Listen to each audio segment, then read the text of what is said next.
Hi, this is Marcus Robert from Tieton Cider Works in Yakima, Washington, and you're listening to Cider Chat. Episode 120.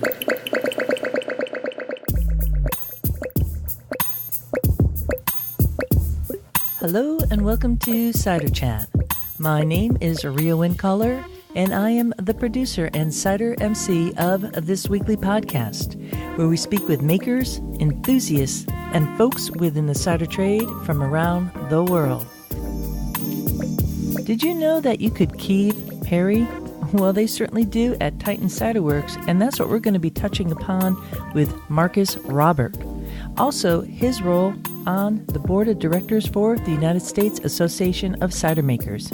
And of course, everything you should know about Tieton Cider Works. There's going to be more on that chat in just a moment.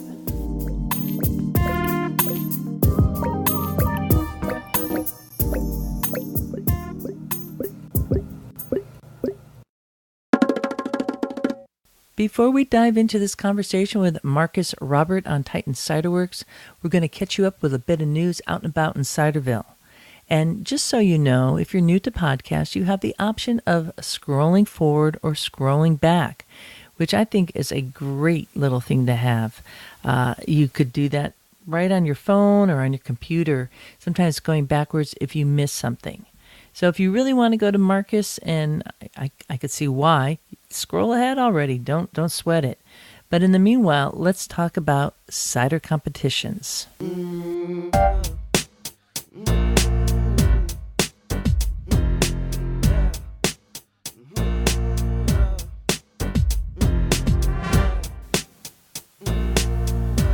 Before we dive into the main chat with Marcus Roberts, we're going to talk about a little bit news out and about in Ciderville.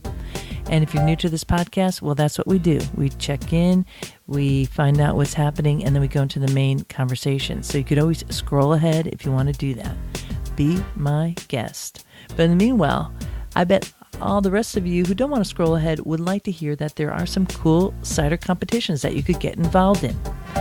Two that I'm going to be talking about this week in particular, and they both have the same entry day, like that April 20th is the last day that you could submit your cider to either of these competitions. The first one I want to speak about is taking place in Boston, and it's called the Boston Homebrew Competition. It's in its 23rd year, and that's pretty impressive. This is put on by a homebrew club. But the thing is, it's not just going to be beer. It's also mead and cider. This is not for commercial makers, though. Okay, so it's non-commercial. It's going to take place in Boston at the Sam Adams Design Center. And Sam Adams is a beer brand, and it's owned by the Boston Beer Company, which, in case you don't know, also owns the Angry Orchard brand. So that gives you just a little bit of a snippet of how supportive the Boston Beer Company is on so many levels, not just at the commercial level, but supporting the non-commercial makers too. So big tip of the glass to them. The actual competition takes place on May 5th. I will be there, and I will have on this podcast the award-winning cider maker at some point, maybe then if they're there or at a later date. There's also going to be some Cider Chat swag available. That'll be neat. And it's going to be an amazing time. The registration is still open for judges and stewards. So if you're in the area, do come. It's going to be a fantastic time. And if you're there and you see me, don't be shy to say hi. I'll be talking about this competition again because one of the patrons of Cider Chat is sponsoring Cider Chat to be a sponsor of the competition, which means that it helps this podcast to get more visibility, which is so critical, right? If you're a commercial maker and you don't have an avenue to promote your cider, nobody really knows about it. So thank you to that patron who is really making that possible, and to the Warp Processors, the club. They've really embraced Cider Chat and asked Cider Chat to be on the cover page too, with all these like big, fantastic beer companies to be on that page. So that's a big deal for me. And if it wasn't for people like that who step forward, it would be kind of a lonely sea of cider for me out there trying to get visibility. Let me just take a little moment here, and then I'll come back with the second cider competition.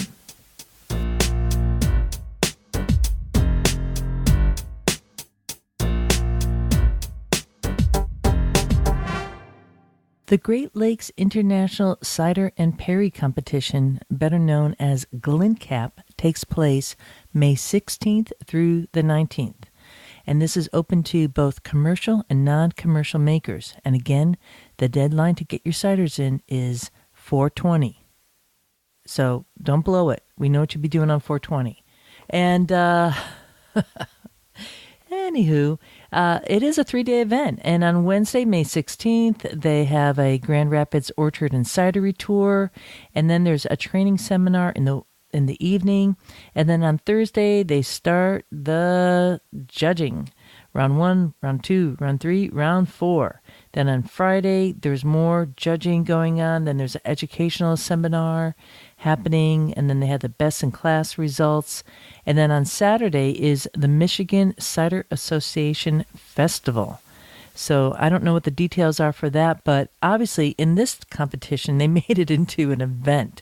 And that's kind of unique, right? That's fun. So there's some neat cider competitions happening out there in Ciderville.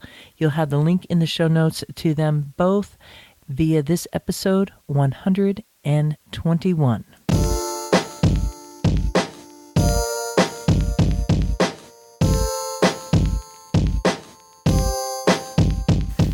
This week's chat with Marcus Robert of Tieton Cider Works was pre-recorded in Baltimore, Maryland at CiderCon 2018. We begin this conversation with me asking Marcus a little bit about his title, which states that he's both the general manager and the cider maker at Tieton Cider Works.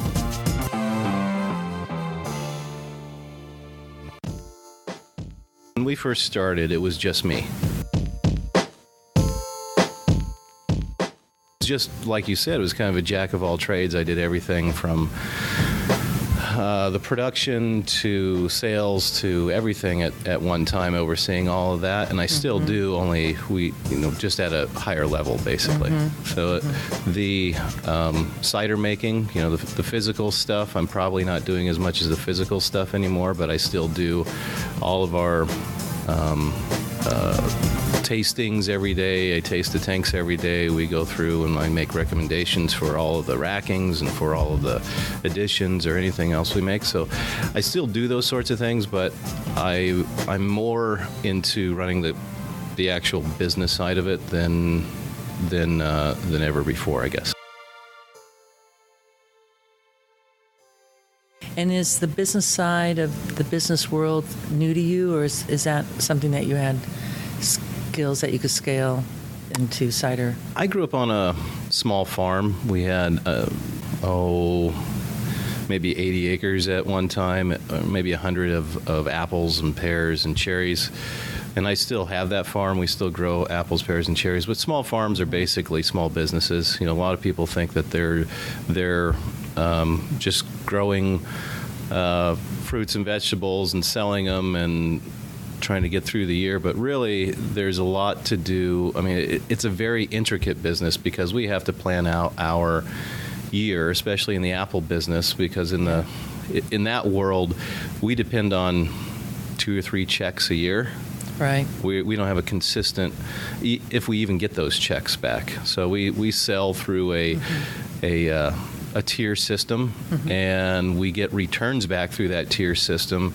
And a lot of years, especially in the 80s, they were very hard years for apple growers around the U.S. And because? Well, there was a few political things going on with especially Red Delicious apples at the time. And a lot of people at one time, to make more money, you just planted Red Delicious apples. Right. You just planted more of them, and all of a sudden, overnight, it became the opposite.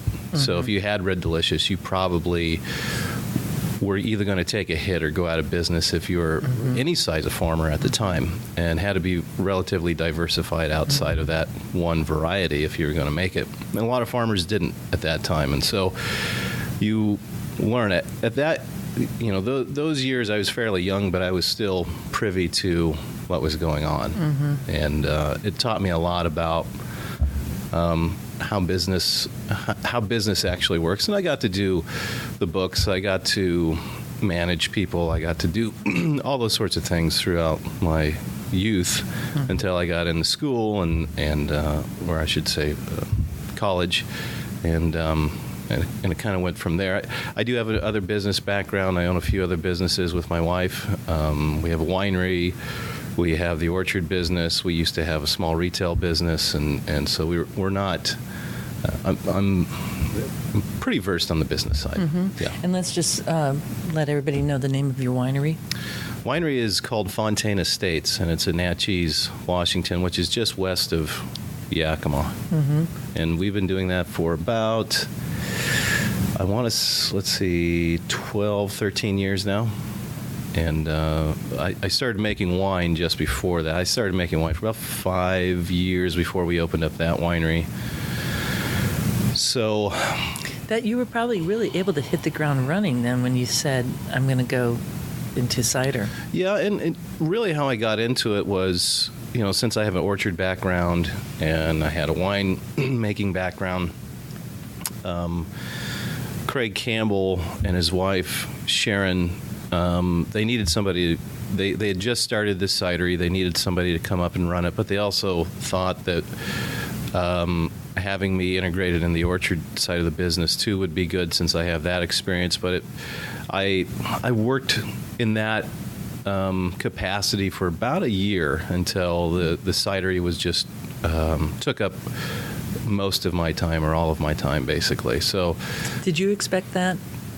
Yeah, I did. Okay. All right. I think, some people get into this business under the precept that they can do it in their spare time. But really, if you're talking about you can probably make the cider, most of the cider in your spare time. But when you add in the administration portion of it, when which most of it is about keeping track of how many tax dollars that you're supposed to give away. It gets, your time gets wrapped up, and the more you make, the more time is spent doing it. Yeah. You had the winery, you started the cidery. Any particular learning curves there over the past couple of years that you say, looking back, I wish I did that differently, or regrets? Or to tell you the truth, when I got into cider, or when I started thinking about it, being a winemaker, I thought, well, and this is how winemakers think, is that I make something that's relatively difficult to make. Difficult to make well, I should say. You can make wine out of anything, and anybody can make wine, but to make it well is one thing. And I thought, well, cider is more of a one-dimensional product at the time. This is what I was thinking. But as soon as I got into it, I realized that ciders are much more delicate than wines. So when we're making a red wine, we're looking to add interesting layers to it. So if something like a malolactic bacteria or Brettanomyces or something like that gets into the fermentation process or the aging process, and you catch it in time, you may just add another interesting layer. It's like building a cake. You may just add another layer of cake to it. But in cider, there's not so many layers that we're dealing with. And if something like that, like if you weren't expecting a malolactic, you could wind up with a very off-tasting cider. So you have to be much more careful, and to make a cider that's really complex and really nuanced and pairs well with food and everything that we look for, it does take a certain amount of skill and know-how and understanding what apples you're working with from the press all the way until it gets into the bottle. I mean, some apples don't even, no apple presses like the next apple, and depending on how long they're put it into storage, they don't press as well as, or they may press better depending on what variety you're using. And I've experimented with, just on our press, probably, I don't know, maybe close to 100 different varieties by now. When I first started, I was trying to read up on all these varieties of apples and cider, and what I found as far as the enology portion of cider making, there wasn't any literature out there that had been made within the last 50 years, really. So we had to do a lot of our own research to begin with, and that's kind of where a lot of my time was taken up to begin with, was in the lab and trying to work with all these different apple varieties. We grow about 30, at the time, close to 40 apple varieties that were just for cider, and then experimenting with all the dessert varieties that were available with different kind of yeasts, different kind of sulfite regimes and racking regimes, and what temperature, fermentation temperatures, and so on and so forth, for about 5 years. We did a lot of research that way, and I think it turned out well. Before you went commercial, or this is while we were making. When I got there, we brought up the level of the cider that we were making to a good standard, and then we through the research we put out a good cider to begin with, and then through more and more research we develop better and better styles, basically. So it's no, I mean, I didn't really do any research in cider. I did quite a bit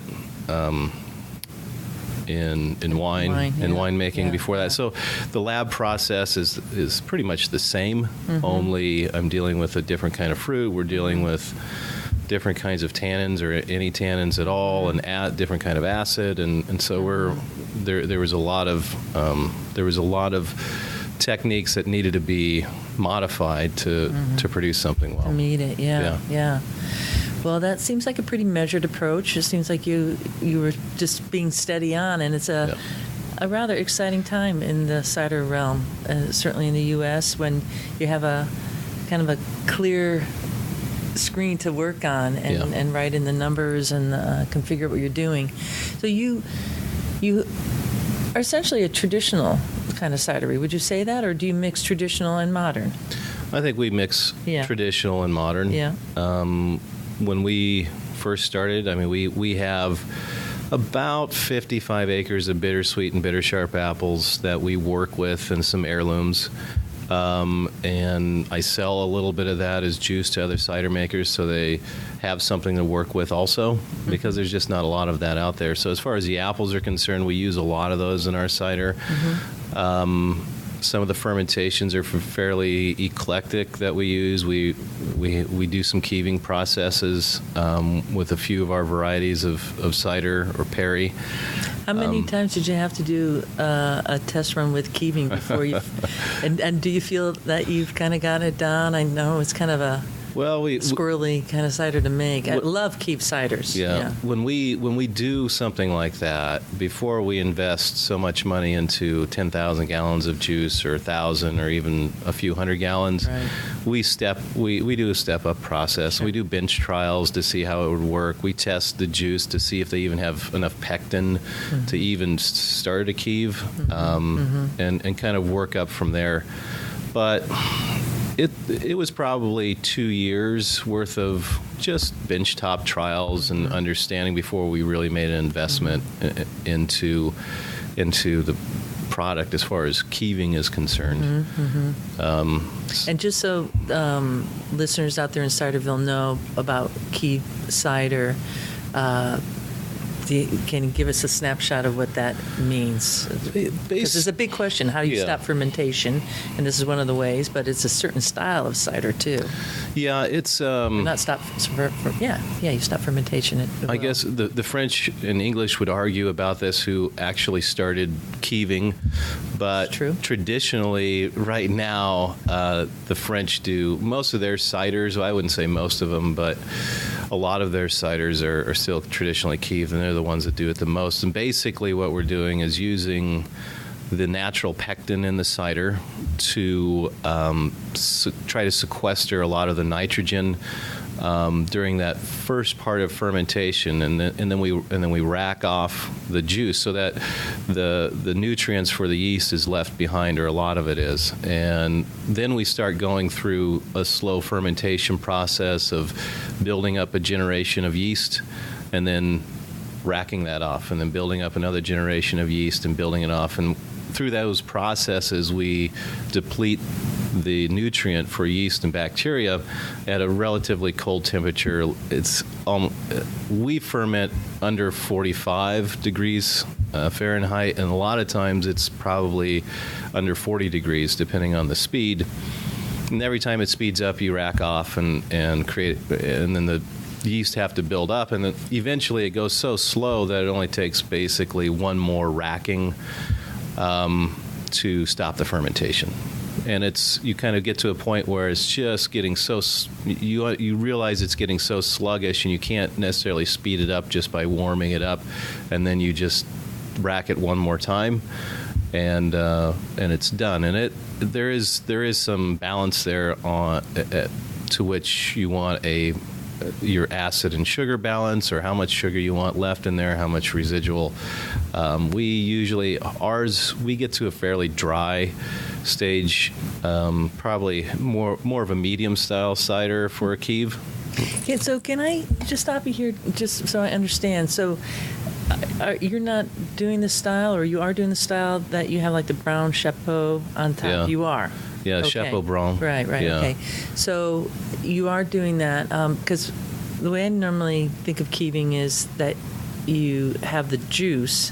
So just to kind of take a little technical out for any kind of consumers out there who aren't commercial cider makers listening, you have the fresh pressed apple juice, and it is not yet fermented. You're allowing the nutrients to kind of drop out. Well, you're using a low nutrient cider base, and before you allow it to ferment,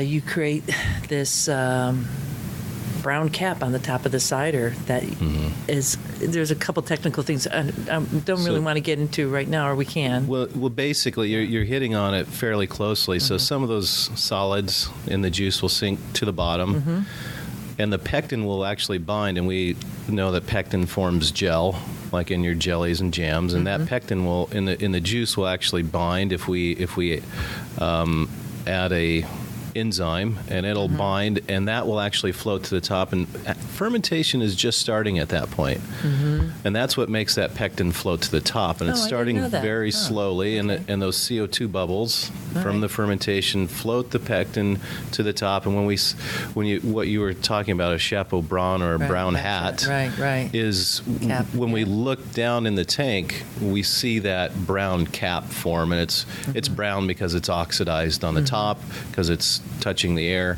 And then at a certain point, we have to rack it off, and it kind of takes a little know-how on when to do it. Go into that little brown cap, because it's a little stiff, that cap. Right? It is. It's just like a jelly or a jam sitting on the top there with some other organic solids that it's bound. And so for us, we don't have to punch through the top because we have tanks with side arms. Brilliant. Makes it easy. And but if you were doing it in a smaller container that doesn't have some kind of side port, then you'd have to punch through the top. But you basically what you're looking for is the edges of this chapeau blanc to curl in just a little bit, and you can kind of see the cap start cracking. That's the time you need to rack, and if you don't, that chapeau blanc will fall back into the tank at a certain point. And the characteristic of a Keeved cider, how would you define the characteristic of a Keeved cider? What would a drinker, not knowing this, kind of expect to be tasting? Well, the reason why we Keeved, first of all, is to reserve some of the natural sugar that's there. All ciders will ferment to dryness naturally. And the only reason why we would Keeved, and this is the only reason why Keeving became a thing, a century ago, or longer, was they didn't have mechanical or chemical ways to stop the fermentation. So this is the way they basically stop a fermentation. So first of all, if you're drinking a Keeved cider, typically it's going to have at least a little bit of residual sugar to it. A lot of French ciders have a lot. They only get to about 2.5% alcohol, and they maybe what we would term a breakfast cider here, because you could probably drink it for breakfast. Yeah, absolutely, yeah. And I have. Confessions. And in France. Why not?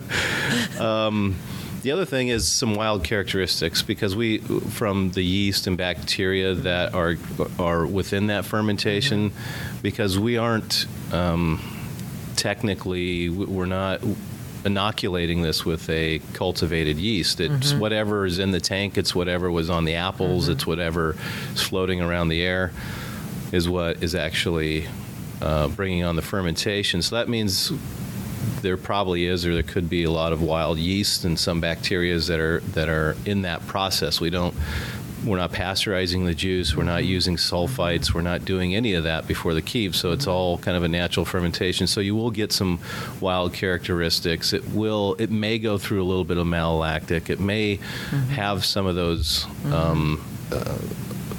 slight, what we would consider off flavors in certain ciders that are very clean and bright, So it will have those.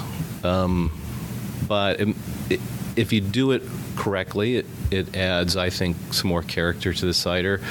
Maybe a lot of these Keeved ciders aren't for everyone that are used to drinking very clean, bright, crisp Pinot Gris or something like that, because in America, we're used to everything being very, especially on the West Coast, very clean, very crisp. The wine industry, the beer industry, keeps all of that. Bright wines. Yeah, it keeps all of those what we would consider spoilage, bacteria, and yeast out of the process. Right. And this is at a certain level trying to, but we're kind of up to the whim of what happens with that beginning fermentation, and what's in the tanks and what's in the air. But isn't there like this whole new piece on natural wines that we're seeing on the market now, which is new to the wine world? Would you agree? When I first started in winemaking, I think we called it wild fermentation, and then it went to, native fermentation. Maybe it's native fermentation now. I don't know. But it was, they keep changing the name for it. And now it's natural, which I kind of thought was interesting, because what's the opposite? Unnatural? I don't think so. That's not going to work too well. So, yeah, people are looking at that more and more, and seeing. Now they have the biodiverse wines, and so it's a whole new frontier. It is. It's open plate. You can do whatever you want. Yeah. Create your own masterpiece. And you have a couple masterpieces here. You're doing some really amazing ciders. So let's just touch upon that. I keep on looking right in front of Marcus. Here are these two bottles. They're the same bottles of sparkling Perry. And so I'm distracted there, but I want to just hold back, because I want to talk about that. But let's let Ciderville know you have the modern ciders that you're kind of turning over at a quicker pace, and you have a tasting room for folks to be able to come to. And then you have this other, more traditional style. And your ciders are available out in the market throughout Washington State. And how much broader than Washington are you? Well, technically, we distribute in about 14 states. We're mostly on the West Coast. So there's Washington, Oregon, California, Idaho, not Montana, Utah, Colorado, Nevada, Arizona. Okay. And then we go out to Texas. We go to Illinois. There's a little bit in New Jersey, Ohio, and Florida. Great. So, So it's national. I would say national. Claim it, own it. That's pretty good. We export to BC, so I guess we're international also. Yes, you are. Absolutely. Yeah. So, to the neighbors to the north. Yeah. Fantastic. And you're packaging in cans or bottles primarily? Well, we have been packaging in cans or bottles for quite a while. We brought out a canned product about 3 years ago. It's called Rambling Route, or it is called Rambling Route, and it's more of our modern style cider. It's made from mostly dessert fruit that you could get at the grocery store. Basically, very clean, very crisp style cider, easy drinking, easy to pick up at the store. Just recently, we actually took Tieton Cider Works, which was more of our eclectic brand, more of our traditional style of ciders, and we put that into a can. And so that's right now that's available in Washington and Oregon, and we're looking to grow that footprint a little bit more with those products. Really, what we were looking at was making that product more accessible to our customers, our consumer. I mean, we went from selling one bottle at a time at a relatively, it was priced okay with the market, but now our customers can get the same cider at a much more modestly priced and easier to carry with them. And you're a very else. outdoor state. People are really active in the outdoors. Exactly. Bring that when you're climbing up Mount Baker. Yeah, we have a lot of outdoor activity in the Northwest. Yeah. But really, we did struggle with this for a little while because going into cans because of the perception, and I think it's more of us as cider makers, the perception of cans versus glass than it really is to the consumer, and and as long as we're making a great product with the way we want to make it and the way we want to present it, Why not? Yeah, right. It's the product hasn't changed. We've just put it in a package that's easier for the consumer. Yeah, absolutely. Well, can we talk about Perry? Sure. So you have some Perry Pears that we do at the orchard. How? Let's start with the trees, the pear trees that you have, and some of the varieties that you're working with. We have 8. I think it's 8 different varieties now, off the top of my head. We had to let go of one last year because it had some disease issues in our area. It had one tree. No, it was about an acre and a half worth of trees that we had to. One variety that we had to cut out had some fire blight issues. That particular one, if somebody's listening and wants to know, is Normanish and Cider Burn. It has some fire blight issues. Doesn't matter what rootstock you put it on. What rootstock do you normally use for your These pear? are on Old Home. How big do those trees grow? Are they? We have them 12 feet tall. 12 feet? Yeah, and we actually most of these trees are on a trellis, and so there's been some experimentation in the pear. The pear industry has moved a lot slower than the apple industry as far as developing rootstocks and learning how to grow pear trees a little faster. Because the old adage is you grow pears for your heirs. It takes years and years to get a crop off of them. But we've put these on a trellis, and we did kind of a bilateral system on them, and they actually started cropping within about 4 years, like we would get apples. But it took a lot of effort to get it to do that. But the pears themselves turn out well, and we're starting to slow the trees down. Well, last year probably they got to the top of the trellis in 4 years, so that's pretty fast for a pear tree. That is fast. Wow, that's impressive. Yeah. So when you're harvesting the pears, and these are Perry Pear varieties that you're working with, are they being handpicked? These are all handpicked. All handpicked. Yeah. Okay. These are all handpicked. I think this last year we started using a platform on these because the trees now That's pretty tall. I mean, 12 feet is pretty tall for a picker. Well, now these trees are all uniform, so we can. When I say platform, it's actually it's a trailer that has a platform that people stand on. Yeah. And we've turned an orchard where you had to sling around a ladder all day, and it's really tiring work. It is, and now I have no idea what goes into it unless you do it. Yeah. Even for an hour, you will find out. Working on a platform is a little safer or is a lot safer for people harvesting. They don't get as fatigued. They can, it's just better, and it goes a little faster. How wide are your rows then? 12 feet. 12 feet. So that's, takes up a bit of space to have 12 feet because a lot of times folks are really kind of tucking their trees close to each other. Yeah. So 12 feet across, and how far between the 5 trees? feet. 5 feet. Yeah. They were planning on, these were planning on a 5 by 12, where traditionally you could see trees planted on like a 16 by 16. Right. Or larger. Some were planted on, if you looked at some of the old orchards that they farmed cattle underneath, they were planted on like a 60 by 60. Right. It's changed, but we're not trying to grow sheep or cattle underneath these trees. Yeah.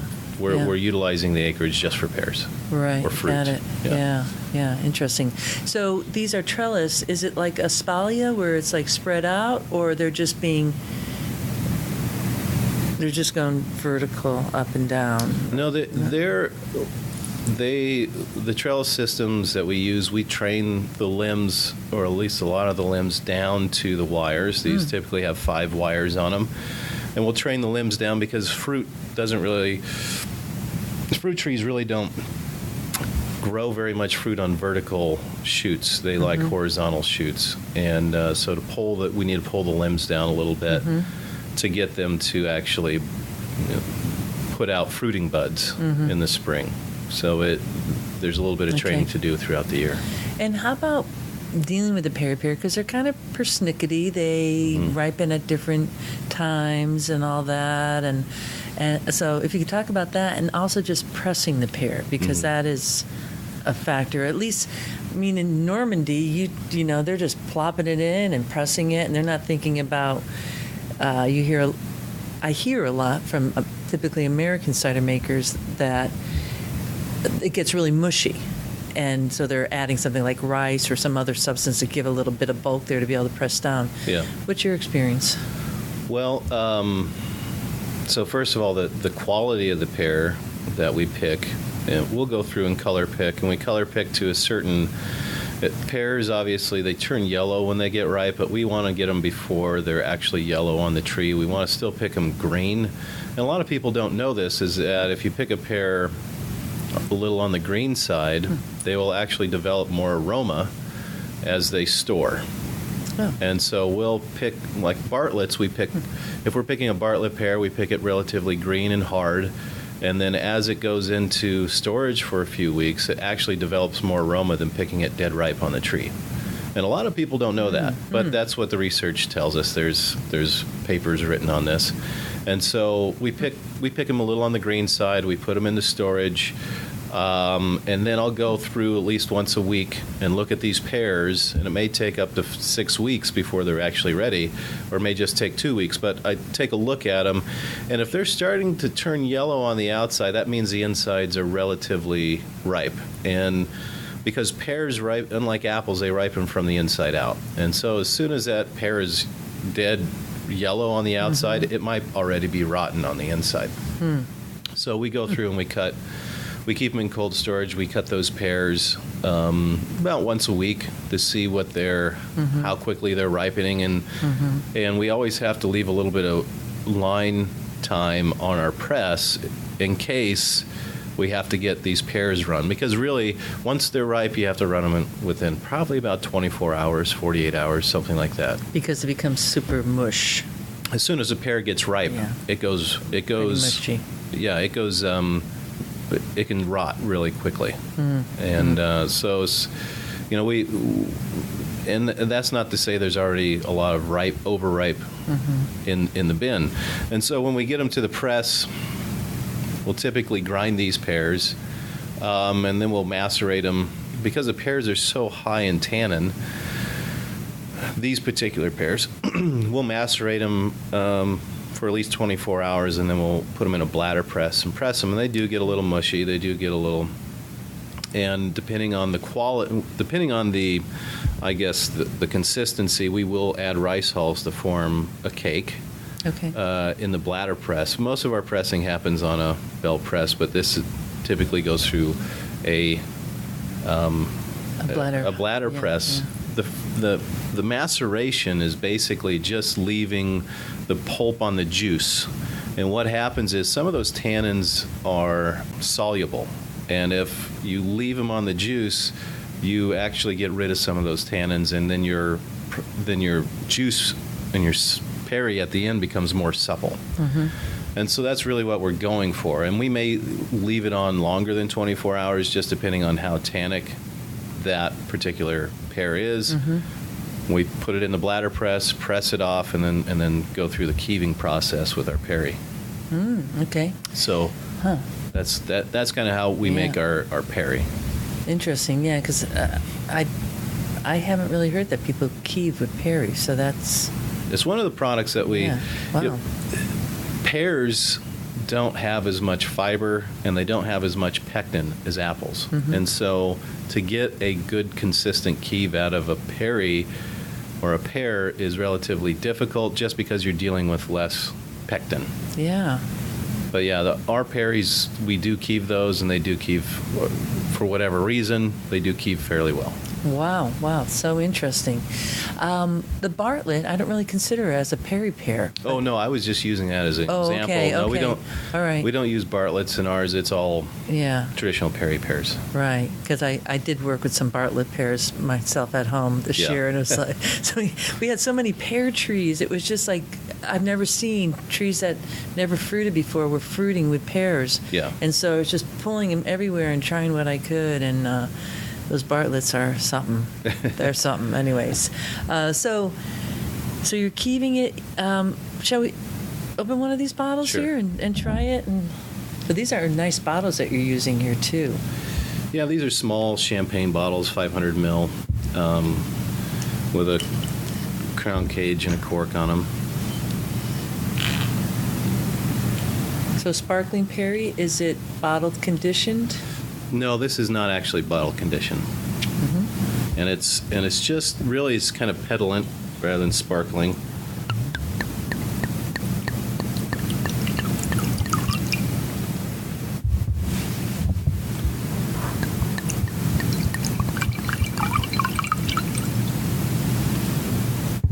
Okay, wow. Yeah, so nice little bubbles there.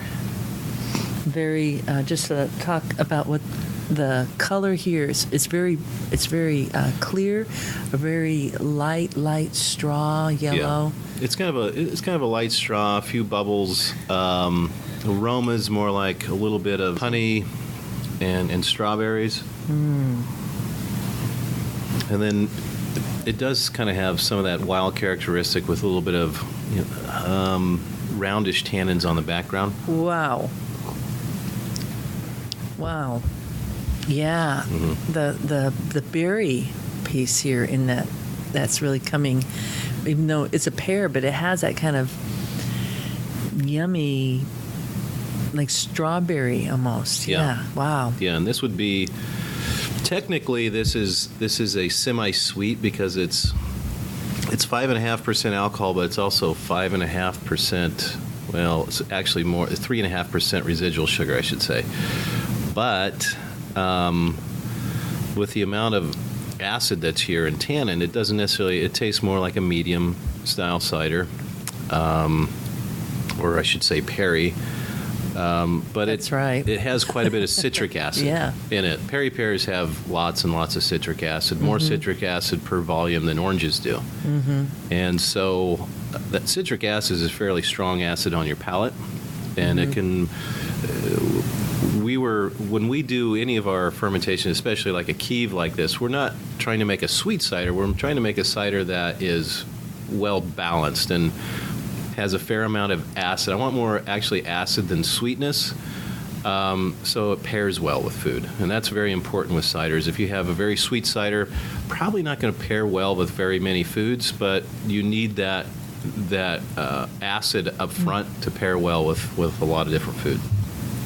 Well, it's absolutely delicious, and it's very different from perries that I've drunk, because I really seek them out, because it's that kind of berry kind of structure coming in through, and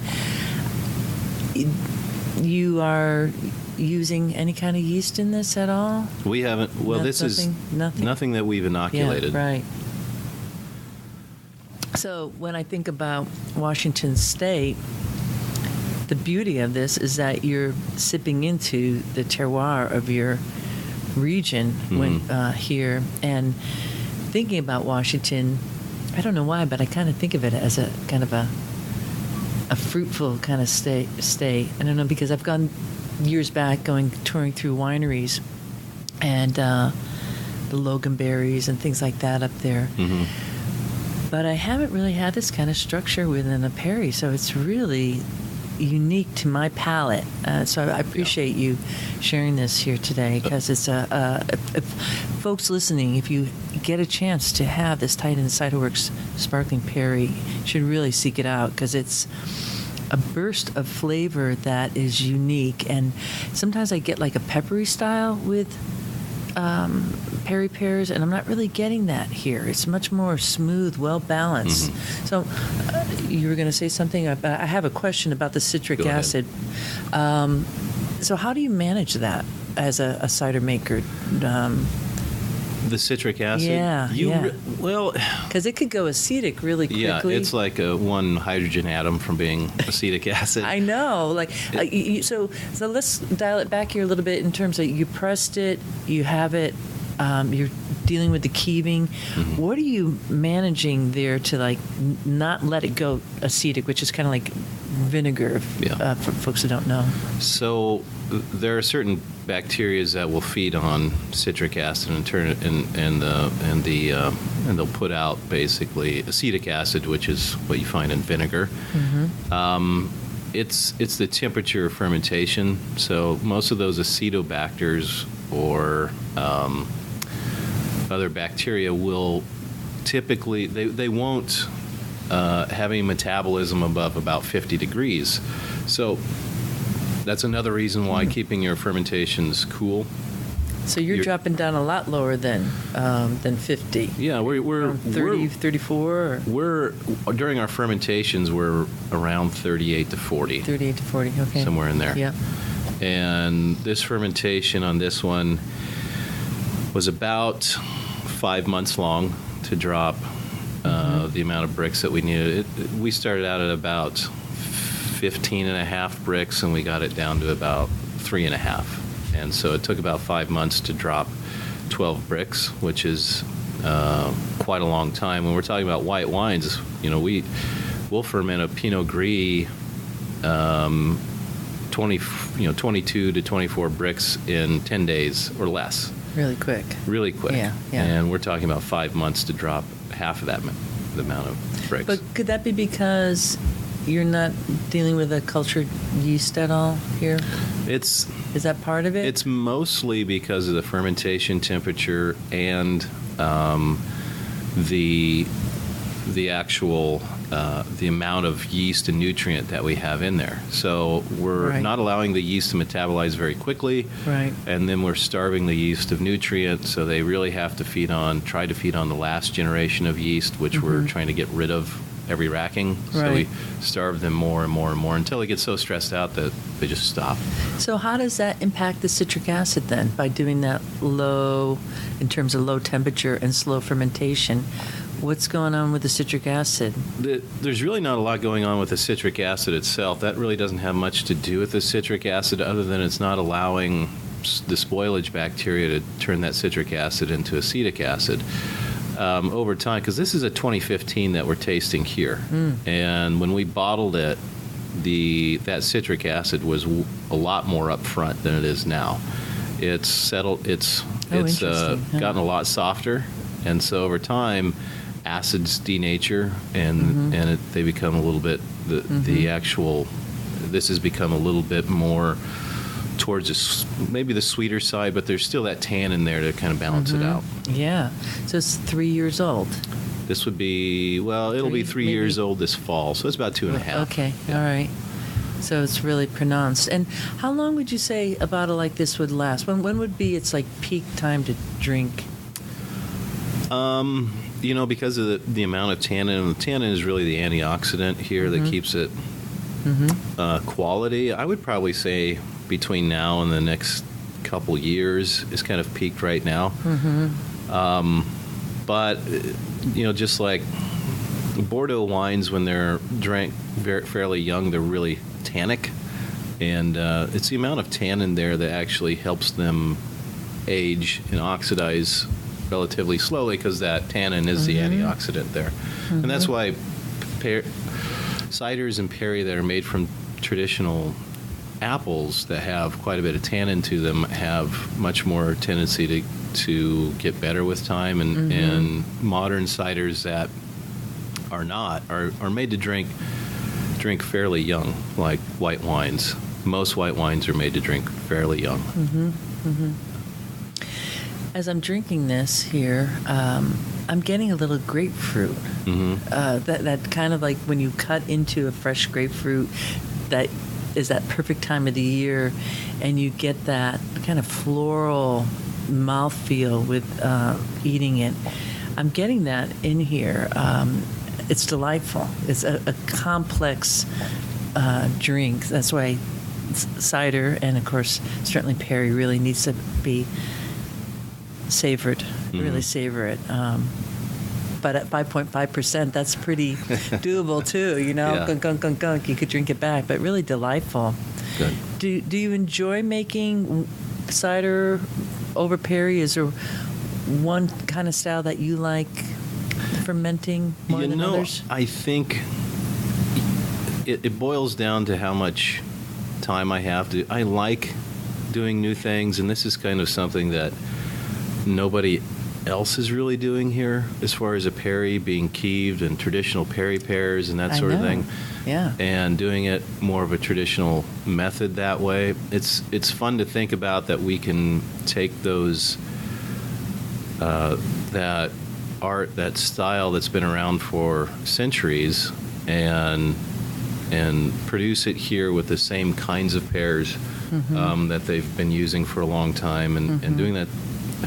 And it's the same thing with apples. I mean, we grow, like I said, 30, 40 different varieties of apples, and figuring out which each one of those contributes to a cider is fun to understand. Yeah. And the process itself, as long as I'm not rushed doing it, as long as I have time to do it, and these days it's kind of getting a little bit more difficult to do those kinds of things. But the process and going through it is interesting to me. I think I like that. I don't know if I like making perry or cider any more than the other. Yeah. Well, you have a pretty eclectic background in terms of your fermentation with the wine and the apples and the perry. I could probably talk your ear off all day just getting into the perry and the apple and the technique. You feel like a pretty calculated guy in terms of, when I've talked to like perry makers in Normandy, they'll say, well, my keeve, I don't know, it'll be spontaneous, keeving, but that you actually did that with a perry is, I actually really haven't heard that, so that's pretty interesting to me. I had a chance to travel through France last year with the Northwest Cider Association to learn a little bit more about keeving. And every cider maker we talked to in France, well, I would say almost everyone, was not on the scientific scale that we would expect in the U.S. And for me, I look at, making wines and ciders and any beverage is kind of it's a science. And if you're just kind of crossing your fingers and hoping it turns out like it did the last time, then that's a big investment just to turn into brandy. And the margins on brandy are not very high. So in France, they do a lot. They don't necessarily have their own labs on site. They send a lot out for, they don't send it at all. They'll just press the juice and do whatever traditional method they've been doing for quite a while. And if it keeves, great. And most of the time they get it to keeve, and if it doesn't, then they just ferment it out and they turn it into brandy. Right. And just to recoup some of their cost on it, basically. And here, I would rather be sure that at least I'll get a Keeved, or at least I'll get the same type of cider that I did the last go around. So there's a lot more science into it as far as I'm concerned. Right. Yeah. Yeah, well, I get that, and I appreciate it. So let's talk a little bit about the United States Association of Cider Makers. You're a board member, and what you're doing on the board, why you came on, and what you're hoping for in your work and time with working with the association. Well, when we started, when our cidery started, I should say, there wasn't a Northwest Cider Association, there wasn't a USACM, and in the Northwest, there was starting to be a burgeoning industry. We were part of this small industry. It's still relatively small compared to, let's say, beer, craft beer, or wine, but it's growing. And at that time, we, as cider makers, we didn't have enough knowledge of the industry as individuals to really go forward. So we produced the Northwest Cider Association first, and then a few people around the country, and this was really, I'm going to tell you the truth, there was a few people that really felt that we could do a lot more together nationally, and they invited us down to Portland, and that was kind of the first Cider Summit. I think there was 40 of us in the room, and that represented 80% of all the cider being made in the United States. And then it kind of took off from there. We didn't really know enough at that point to know that we didn't know enough. And we were talking about legislative issues and what should pass and how we should present it. And it really took a bigger group of people than those 40 that were in that room. So collectively, we could go out and talk about certain issues that affected the United States cider market. And being there and being at that level, and I haven't missed a conference. I've been on all of the issues for quite a while, and being part of that for so long, kind of in the background, really, was. I feel strongly that maybe I have some skills that could help drive our industry forward, and that's why I'm doing this. Or being on a board and help steering some of what goes on in the industry in the U.S. And that is, if we're going to grow an industry, it takes more than a few individual companies to really push that forward. It's going to take a lot of us, and that's what the USACM, United States Association of Cider Makers, represents. Is the majority of the cider being produced in the U.S. So membership is pretty important to get members, and membership is important, and I don't think, even if you aren't a member, I don't think even the members understand how much the USACM has done for the industry in the U.S., and they may take a lot of what we do for granted. But can we talk about what stands out? Certainly the Cider Act is a big one. Yeah. The Cider Act, to begin with, a few years ago, we had been working on that for quite a while. Which is a piece of legislation that came into effect in 2017. It was a piece of legislation that came into effect in 2017, and before that, everybody was complaining about how many bubbles that they could put in their cider, how they had to maintain a certain alcohol level or below a certain alcohol level to be considered cider and get the benefits of being a cider, even though being taxed. And not being taxed at a certain rate. And so that was something that the USACM really brought forward and helped out the industry. On the marketing side, and actually just getting a foothold, and I wouldn't say this is all the USACM, it's obviously not, but we've been growing the marketing base of our industry quite a bit over the last few years. To begin with, we were a legislative group, and that was really our intent, to go out and change legislation so it's easier for us to get our product to the consumer at the consumer's perception of what they wanted. And now we still do that, and we're still strongly going forward with a lot of that legislation, but our members are benefiting from a lot of the marketing that we do. CiderCon is one thing. We've come to Baltimore, for instance, this year. Baltimore, this week around CiderCon, has announced that, Baltimore, this is Cider Week in Baltimore for the first time in ever. Ever, right? Yeah, and there's been no before. It's all based on the USACM and moving CiderCon here and helping to create a base of consumers in this area. We went out to a restaurant last night and they had 5 or 6 ciders on tap just because it's Cider Week. Yep. We're in town, and they're highlighted on the menu, and just about there's a lot of restaurants in Baltimore right now this week that are doing that, and it probably wouldn't have happened without USACM deciding to bring CiderCon to Baltimore. Absolutely, yeah.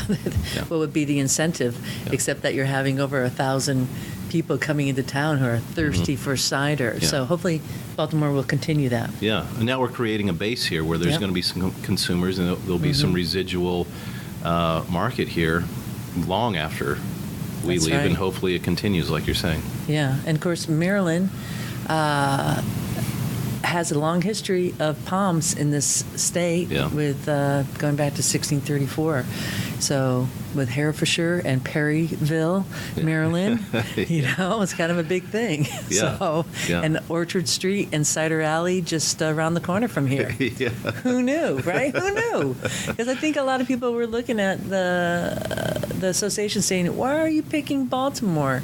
And, there's a lot of different reasons, but I think what's true that maybe a lot of consumers don't know, and makers too, is that the U.S., apple is everywhere. The apple's everywhere. And so it has a potential for touching into the heartbeat of the nation at a level that no other libation can do, because it's the quintessential fruit of connecting with people, of goodwill and generosity is the apple. Sharing a glass with somebody is a perfect gesture. Well, just on the consumer side, number one fruit bought in the U.S. are bananas. But bananas aren't domestic. No, they're not. Number two fruit is apples. Apples are domestic. We grow those here, and we should be proud that a lot of apples are grown in the U.S. And are exported around the world. And so if you wind up in France, if you wind up in Asia somewhere, or Africa, or anywhere else, you'll probably see, if you go to the grocery store, a Washington State apple with a sticker on it. Yeah. Or a U.S. apple. Yeah. I say Washington State because I'm from Washington State. Of course you do. Of course you do. And rightly so. You should. And I think that's going to be an interesting little piece on the apple growing map as states and growers start seeing the viability of apples now that the cider scene is increasing, that there's going to be some probably pretty healthy competition between states on getting on the map of who's gets to claim that fame of apple growing. Well, that's one thing that, growing up as an orchardist, as a farmer, I'm a 4th generation orchardist actually. It's a long family history. But growing up that way, I mean, I am proud of being from Yakima. The thing is, Washington State grows about 70% of all the nation's apples. And that's on the fresh side. I'm not talking about cider apples, but we grow 70% of all the fresh apples grown in the U.S. and that means within a 100-mile radius. And so if you come to Yakima or Tri-Cities or Wenatchee, which is all kind of central eastern Washington, that's pretty much all you'll see are grapes, wine grapes, and apples being grown there. And it's an industry that has developed there, and we have such an infrastructure that it's one of those areas where why wouldn't we start up a cidery there? It's kind of like no-brainer. It's kind of a no-brainer. Yeah. And I'm proud of it. Our company and we are proud of representing that, basically. And you're right. The U.S. and people in the U.S. should be pretty proud of what we're doing as far as turning a product that is a domestic product into something that is value added, that people enjoy, that people can drink and have fun with, and it's great.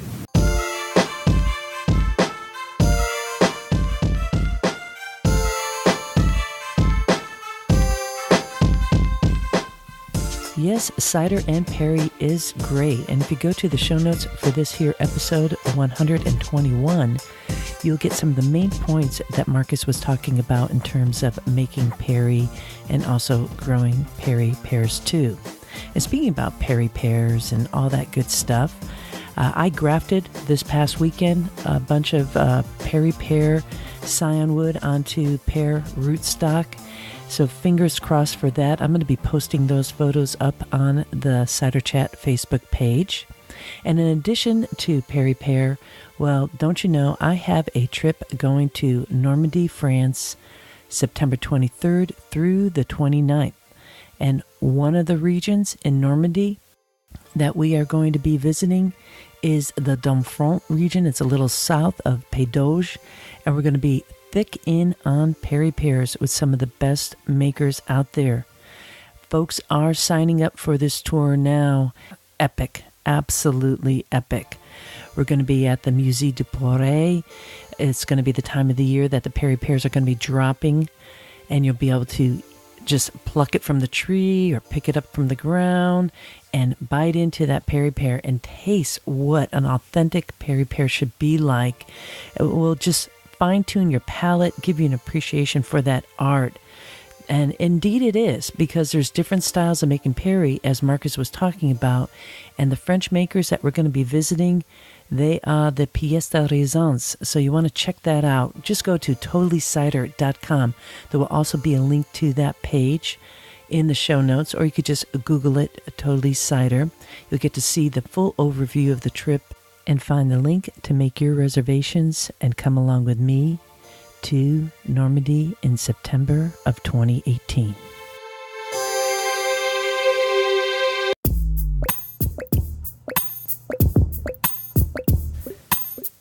The good news is always going up in Ciderville, and next week we will have more. So I'll be speaking with you then. In the meanwhile, this is Rio Windcaller signing off for now.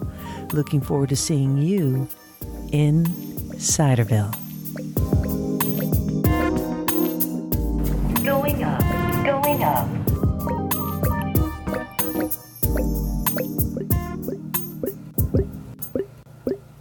Yeehaw!